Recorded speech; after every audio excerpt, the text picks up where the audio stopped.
Assalamualaikum warahmatullahi wabarakatuh. Apa kabar semuanya murid-murid? Sebelum kita melanjutkan materi pada pagi hari ini, sebaiknya kita berdoa sesuai percayaan masing-masing. Berdoa mulai.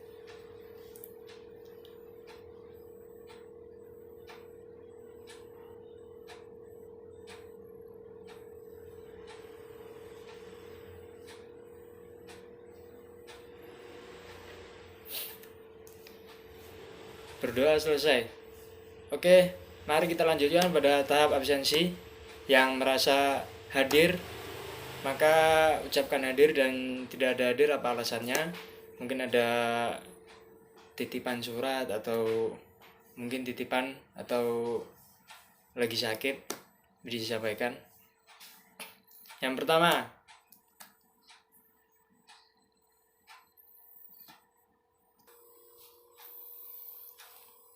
oke, sebelum lanjut dalam materi yang akan kita bahas, yaitu pembuatan aplikasi, yaitu pembuatan dasar aplikasi, maka kita akan mengenal salah satunya adalah pengelolaan Android Studio.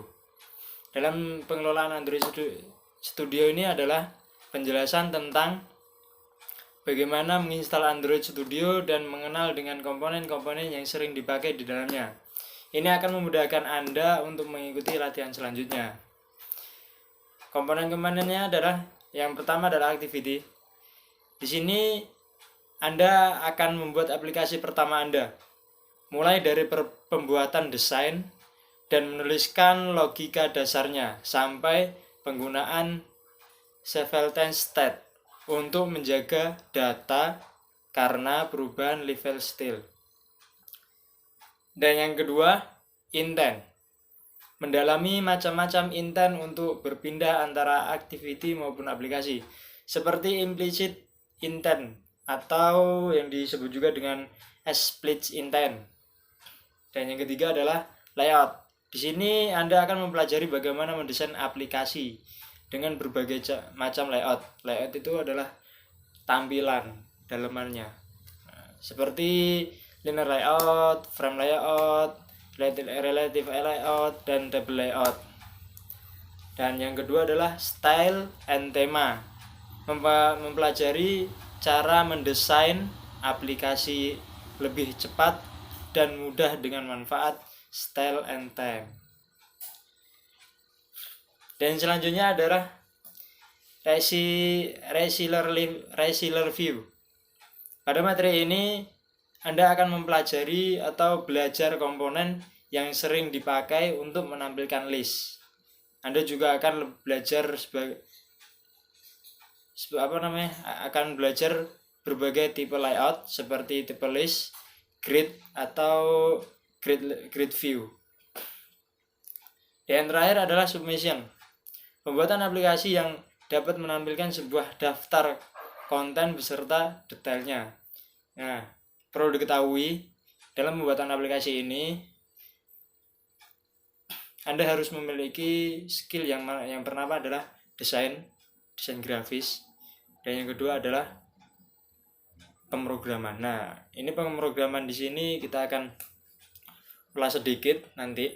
Pemrogramannya pakai dengan cara coding yang bagaimana, dan kita akan belajar juga cara pendesainannya. Masuk, yaitu dasar-dasar aplikasi. Yang pertama adalah aplikasi Android. Aplikasi Android dapat ditulis menggunakan bahasa Kotlin, Java, dan C++. Fitur Android SDK mengaplikasikan kode Anda bersama data dan file resource menjadi sebuah aplikasi. Dalam tiga ini bahasa kita akan menggunakan antaranya adalah Kotlin, Java, dan C++. Tapi mungkin Kotlin kita tidak akan menggunakannya karena itu sangat menguras energi, dimana itu kode-kodenya sangat susah dan sulit untuk dipecahkan. Itu kita akan menggunakan Java dan C++, yang mungkin kebanyakan orang sudah belajar individu ya tentang masalah Java, .java, dan .c++ ini. Setiap aplikasi Android berada dalam sandbox keamanannya sendiri yang melindungi dengan fitur keamanan Android berikutnya. Yang kedua adalah sistem operasi Android. Merupakan sistem Linux multi penggunaan yang di dalamnya setiap aplikasi adalah pengguna berbeda. Dan yang ketiga, secara default, sistem menetapkan ID pengguna Linux unik kepada setiap aplikasi. Ini hanya digunakan oleh sistem dan tidak diketahui aplikasi. Sistem menetapkan izin bagi semua file dalam aplikasi sehingga hanya ID pengguna yang diizinkan yang bisa mengaksesnya. Selanjutnya, setiap proses memiliki mesin virtual atau FM, sehingga kode aplikasi berjalan secara terisolasi dari aplikasi lainnya. Selanjutnya, secara default, setiap aplikasi berjalan dalam proses Linux-nya sendiri. Sistem Android memulai proses bila ada komponen aplikasi yang perlu dijalankan, lalu mematikan proses bila tidak lagi diperlukan atau bila sistem harus memulihkan memori untuk digunakan aplikasi lainnya.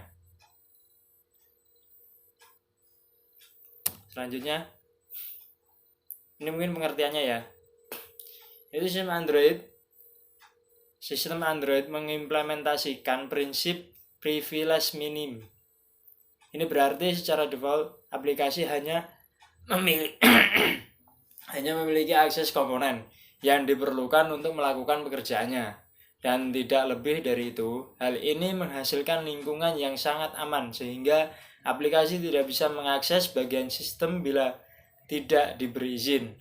Akan tetapi, ada beberapa cara bagi aplikasi untuk berbagi data dengan aplikasi lain dan bagi aplikasi untuk mengakses layanan sistem. Contohnya adalah yang pertama, dua aplikasi bisa diatur untuk menggunakan ID pengguna Linux yang sama. Ini kita berkaitan dengan Linux dulu. Dalam hal ini, keduanya bisa saling mengakses file masing-masing untuk menghemat sumber daya sistem aplikasi dengan ID pengguna yang sama. Juga bisa diatur agar berjalan dalam proses Linux yang sama dan menggunakan VM yang sama.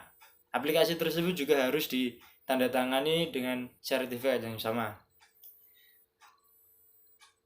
Contohnya apabila dua aplikasi sama pengoperasiannya tapi tidak ada hak cipta dari satu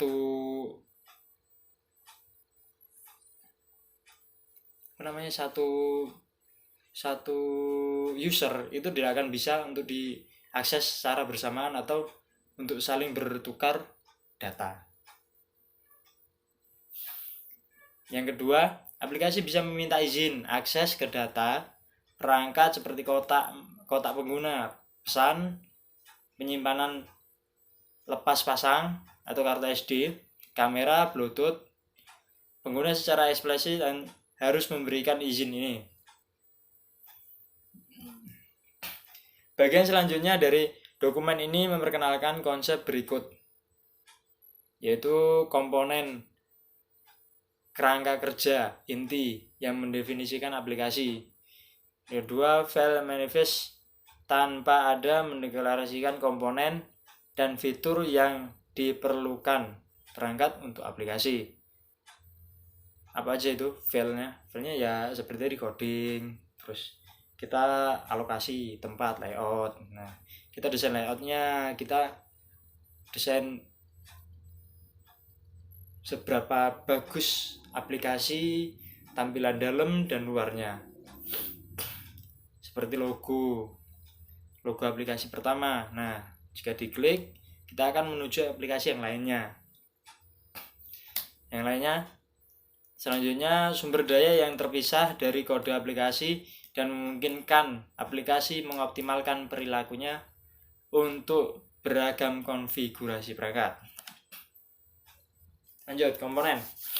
Komponen aplikasi adalah blok pembangun penting dari aplikasi Android. Setiap komponen adalah titik masuk tempat sistem atau pengguna data memasuki aplikasi Anda. Beberapa komponen tergantung pada komponen lainnya. Yang pertama adalah ada aktivitas layanan, penerimaan siaran, penyediaan materi. Dan yang terakhir, setiap tipe memiliki kegunaan tersendiri dan daur hidupnya sendiri yang mendefinisikan cara komponen dibuat dan dimusnahkan. Itu bagian berikut menguraikan 4 komponen aplikasi tersebut. Yang pertama adalah aktivitas adalah, ini saya jelaskan dulu ya, aktivitas. Yaitu aktivitas adalah titik masuk untuk berinteraksi dengan pengguna. Ini mewakili satu layar dengan antar muka pengguna. Misalnya aplikasi email mungkin memiliki satu aktivitas yang menampilkan daftar email baru. Aktivitas lain untuk menulis email, dan aktivitas satunya lagi untuk membaca email. Walaupun semua aktivitas bekerja sama untuk membentuk pengalaman penggunaan yang kohesif adalah aplikasi email. Masing-masing tidak saling bergantung. Karenanya aplikasi berbeda bisa memulai salah satu aktivitas jika aplikasi email mengizinkannya. Yang harus kita pahami adalah memahami proses yang digunakan sebelumnya, baru sesuatu yang dapat dikembalikan penggunanya. Jadi lebih memprioritaskan atau lebih memfokuskan mempertahankan proses tersebut. Yang kedua, membantu memahami aplikasi, menghentikan prosesnya sehingga pengguna dapat kembali ke aktivitas dengan status sebelumnya yang dipulihkan. Yang ketiga, memberikan cara bagi aplikasi untuk menerapkan alur antara pengguna dan bagi sistem untuk mengkoordinasikan alur ini. Contohnya adalah yang paling klasik sedang dibagikan dalam misalnya kita mengirim pesan email dari email. Nah, itu contohnya. Yang kedua adalah layanan, adalah titik masuk serbaguna untuk menjaga aplikasi tetap berjalan di latar belakang bagi semua jenis alasan. Ini adalah komponen yang berjalan di luar latar belakang untuk melakukan operasi yang berjalan lama atau untuk melakukan pekerjaan bagi proses jarak jauh. Layanan tidak menyediakan antar muka pengguna. Misalnya, sebuah layanan bisa memutar musik di latar belakang sementara pengguna berada di dalam aplikasi lain, atau layanan bisa menarik data lewat jaringan tanpa memblokir interaksi pengguna dengan aktivitas. Ini layanan ini yang dimasukkan ada seperti kita buka ini ya, contohnya yang sederhana itu kita buka satu file kayak file dokumen gitu ya. Kita minimize, terus kita buka file lagi, satu lagi, yaitu kayak sepertinya Google. Kalau nggak Google apalah ya, selain Google nggak apa-apa lah, Google aja lah kita ini ya, Google sama file dokumen.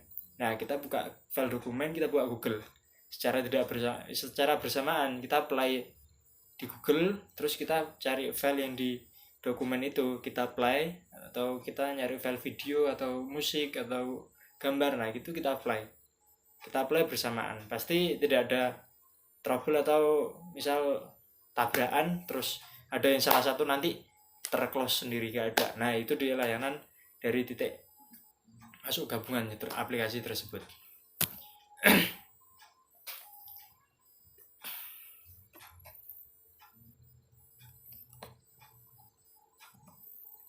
Oke, yang selanjutnya adalah penerima siaran. Penerima siaran adalah komponen yang memungkinkan sistem menyampaikan kejadian di luar alur pengguna reguler. Menjadi aplikasi tersebut dapat memproses penggunaan suara seluruh sistem. Oleh karena penerima siaran adalah entry yang didefinisikan dengan baik dan dalam aplikasi. Sistem dapat mengirimkan siaran meskipun ke aplikasi yang saat ini tidak berjalan. Jadi, misalnya suatu aplikasi menjadwalkan alarm untuk mengirimkan notifikasi agar pengguna tahu tentang cara yang akan datang dengan mengirimkan alarm tersebut ke penerima siaran aplikasi. Aplikasi tersebut tidak perlu untuk tetap berjalan hingga alarm mati. Penerima siaran diimplementasikan sebagai subclass broadcast receiver dan setiap siaran dikirim sebagai objek intent. Untuk informasi selengkapnya itu bisa dilihat di broadcast receiver ya. Yang kedua adalah penyediaan materi mengelola set data aplikasi secara bersamaan yang dapat Anda simpan di sistem file di database SQLite atau SQLite atau di web, atau bisa juga dilokasikan penyimpanan persisten lain yang dapat diakses aplikasi Anda melalui penyediaan materi ya, yang lainnya lah pokoknya. Dan apabila aplikasi lain bisa melakukan query atau modifikasi data jika penyediaan materi mengizinkannya. Misalnya, sistem Android menyediakan penyediaan materi yang mengelola informasi ke kontak pengguna. Ada beberapa hal tertentu yang dapat dilakukan sistem dalam mengelola sebuah aplikasi. Yang pertama, menetapkan URI. Tidak mengharuskan aplikasi tetap berjalan sehingga URI dapat terus ada setiap aplikasi yang memilikinya keluar. Sistem hanya perlu memastikan bahwa aplikasi yang memilikinya masih berjalan saat harus mengambil data aplikasi tersebut dari URI yang terkait. URI ini juga menyediakan model keamanan halus yang misalnya sebuah aplikasi dapat menempatkan URO untuk gambar yang ada di papan klip, namun membiarkan penyedia kontennya terkunci sehingga aplikasi lain tidak dapat mengaksesnya secara bebas.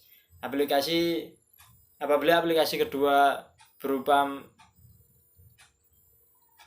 aplikasi keduanya berupaya untuk mengakses URL tersebut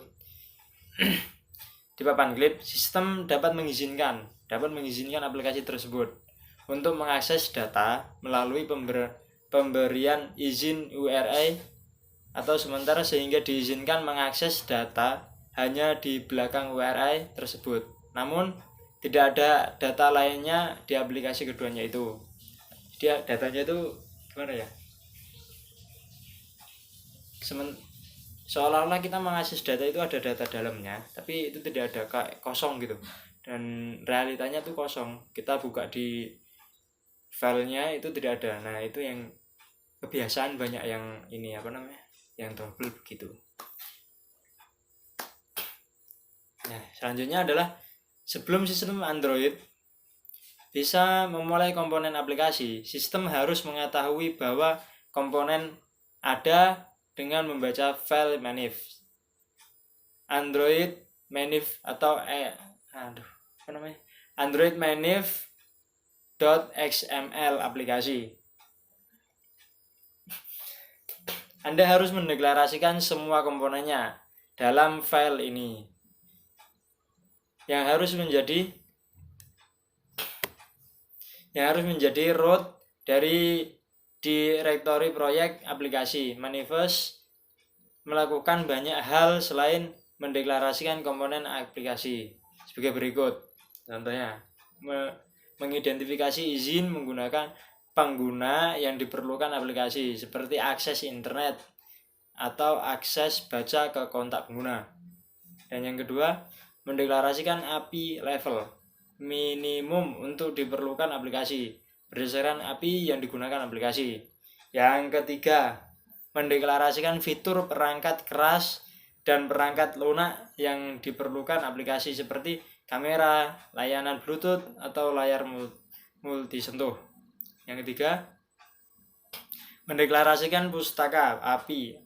Aplikasi perlu ditautkan selain Android framework seperti library Google Map. Mungkin ada beberapa ini ya, ada beberapa ya contoh coding C++ atau Java juga bisa mendeklarasikan, yaitu contohnya mendeklarasikan komponen. Tugas utama manifest adalah menginformasikan komponen aplikasi pada sistem. Misalnya, file manifest bisa mendeklarasikan aktivitas sebagai berikut. Ada ini ya. Dalam pendeklarasian ini, ada beberapa komponen aplikasi menggunakan elemen berikut. Yang pertama, elemen activity, yaitu untuk aktivitas. Elemen service itu untuk layanan. Elemen receive untuk penerima siaran. Elemen provider untuk penyedia konten. Oke, mungkin sedikit tambahan yaitu sebelum kita membuat aplikasi, itu kita perlu, yang pertama adalah yaitu desain itu kita harus mendesain seberapa kita nanti akan menggunakan aplikasi, yaitu berapa aplikasi ya. Desain itu kita menggunakan CorelDRAW, kita penyusunan layoutnya kita menggunakan Adobe Flash, itu sekalian penyusunan penyusunan tata letak layout, dan itu perintah. Nah, di situ nanti kita akan menggunakan coding juga, tapi codingnya sebatas menuju ke dalam, pokoknya kita menuju ke sini terus stop. Nah, itu nanti kita akan bahas satu persatu di praktek. Dan yang ketiga ini kita butuh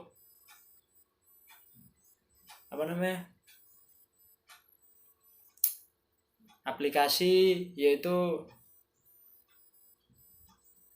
HTML ya. Kita harus butuh aplikasi HTML. Ya, secara tidak langsung HTML ini aplikasinya untuk untuk memudahkan kita mencari kesalahan yang ada yang waktu kita pemrograman nanti, yaitu tata letak tempat, ataupun kita masukkan memasukkan coding, itu nanti biasanya ada yang salah pengetikannya. Kita bisa nanti pakai .java, aplikasinya ada sendiri, nanti diberi dari kami. Terus di aplikasi CorelDRAW ini kita harus memiliki wawasan ya, kalau kita udah punya pandangan dulu gitu, kita harus desain apa ini, kita harus buat apa ini, bagaimana ini contohnya. Kita ya nanti kalau bingung bisa dilihat dari internet, tapi kan kurang kreatif lah gitu ya kalau nyontoh di internet. Nah, yang kedua, ini kita pakai Adobe Flash. Adobe Flash itu aplikasinya bersatu sama Adobe Pro semua, pokoknya Adobe Master nanti ada. Nah, kita di situ bisa ambil Adobe Flash. Desainnya ini nanti kita bisa terserah deh, desainnya pakai CorelDRAW atau pakai apa. Kalau saya menyarankan pakai CorelDRAW, kalau bisa sekalian biar gabung, maksudnya jadi satu sama Adobe, yaitu pakai Adobe Illustrator. Tapi gimana ya Adobe? Ya pokoknya terserah lah pakai apa nanti biar enaknya. Pokoknya saran saya itu pakai CorelDRAW. Nah, yang kedua ini kan Adobe Flash tadi kan. Adobe Flash tadi ini untuk untuk mendesain, yaitu kayak nanti tata letaknya bagaimana. Nah, seperti inilah, ada aplikasi Ini aplikasi. Kita klik. Nah, ini kita nanti klik ini bentuk kliknya itu berbentuknya gimana? Kotak, bulat atau segitiga kan? Waktu diklik nanti akan kayak tombol gitu atau ada animasi lainnya. Nah, kita nanti bisa kita ubah-ubah di situ di Adobe Flash tadi, Flash untuk pembuatan aplikasi. Nah, ini nanti klik ini kan, setiap tombol ini kita beri codingnya adalah kita menuju ke frame mana gitu kan, kita menuju ke frame mana, dan frame itu biar tidak lari ke frame lainnya kita beri ujung dot underscore stop, pokoknya itu dot underscore stop, terus angka berapa nanti saya lupa, nanti kita ulas lagi kalau itu praktikumnya. Akan menuju ke yang satunya lagi, misal ada frame 4 1 2 3 4, nah 4 lah. Nah, ini kan frame pertama, kita klik, nah kita menuju ke sini. Nah, ke sini ini masih dalamnya apa gitu kan, kita desain juga ini layoutnya kayak tampilannya gitu kan, dalamannya kita desain semaksimum mungkin. Kita masuk ke sini. Nah, ke sini nanti yang aplikasi yang ini, maksudnya di frame ini kita klik nanti menuju ke frame mana nanti terserah. Kan ada 3, ada 4 yang 1 2 3 4. Nah, ini ada nomornya sendiri-sendiri loh, nomor urutnya sendiri-sendiri. Nah, nanti kalau kodenya kita masukkan ke 3, kita klik, kita masuk ke 3, jadi kedua ini kelangkai, ya kan, terserah nanti mau ditaruh mana aja gitu. Seperti contohnya kita buat galeri lah ya, galeri kan satu, misalnya galeri itu punya kalian kan bundar gitu kan, bulat gitu, kita klik itu kan animasinya cuma klik gitu aja kan, cuma nonjol ke dalam terus nonjol keluar gitu kan. Nah, itu bisa diubah tuh animasi di logo galeri itu kita bisa ubah bagaimana nanti animasinya. Terus kita klik, nah kita masuk ke tampilan. Nah, ada 3 tuh kan, ada tampilan foto, video, semua ya kan. Nah, kita pilih mana, pilih foto, klik, nah keluar foto kan. Nah, itu nanti masuk ke penyimpanan, itu nanti masuk ke penyimpanan, ke input pokoknya, ke input. Nah, video juga sama kayak ini juga sama, tapi yang membedakan adalah ini menampilkan semuanya, ini menampilkan video, ini menampilkan foto, yang ini menampilkan semuanya. Nah, itu nanti kita ulas juga codingnya ya, codingnya apa aja yang harus kita lakukan, terus biar tidak salah klik, terus nanti biar misalnya kita ada ketakutan, wah saya nggak hafal nih kalau ada codingnya, penulisan codingnya, nanti tahu-tahu ada salah gitu kan, ada salah. Nah, kita tadi gunanya pakai aplikasi .java tadi untuk mengetahui penulisan kita itu udah tepat apa belum itu loh, masih salah atau belum gitu. Kita menggunakan pakai .java tadi. Gunanya itu untuk tuh HTML lah enaknya, HTML. Ya, HTML ini kan bisa untuk aplikasi, bisa untuk pembuatan aplikasi sama pembuatan web. Nah, kalau pembuatan aplikasi ini kita harus punya Sublime biar lebih gampang lah gitu ya. Kayak di perkuliahan sekarang juga kebanyakan pakai Sublime gitu.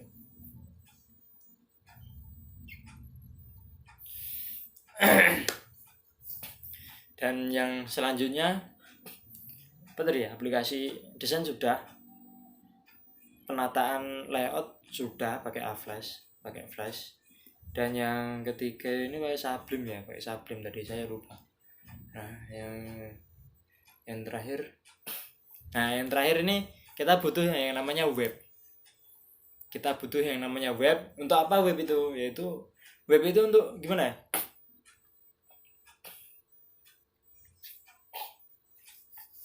Web itu untuk promosi atau iklan, gimana ya? Kita udah buat aplikasi ya, percuma kalau kita udah punya aplikasi tapi kita jual lah di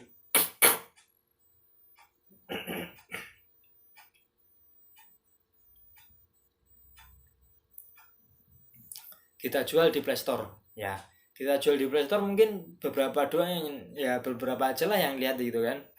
Nah, kita bisa untuk menggunakan promosi dengan cara yaitu menggunakan ini tadi ya, web. Terserah, kalau web nanti web bisa belajar sendiri kan, web ada trialnya, ada yang enggak gitu kan. Nanti kalau bisa kurang paham bisa tanya-tanya juga masalah web, kita bisa berdiskusi itu web. Atau nanti kita akan ulas juga webnya ini tuh bagaimana caranya, pembuatannya itu bagaimana, mudah atau gampang. Kalau saya sih ya gampang gitu ya, gampang-gampang mudah lah, ya namanya orang belajar. Nah, itu gunanya web itu untuk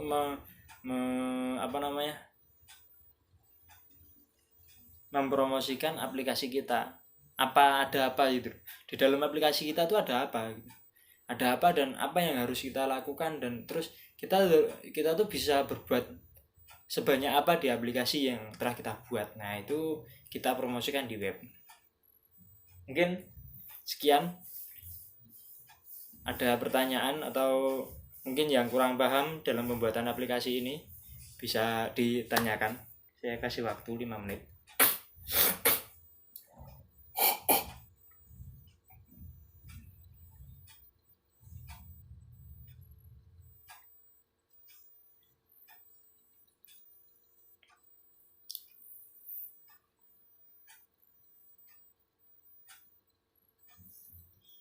Nggak ada yang bertanya ya? Ya mungkin sekian saja ya. Untuk pertemuan selanjutnya kita akan bahas ini lagi, kita akan menjelaskan ulang. Terus nanti bila ada tambahan dari teman-teman atau pertanyaan bisa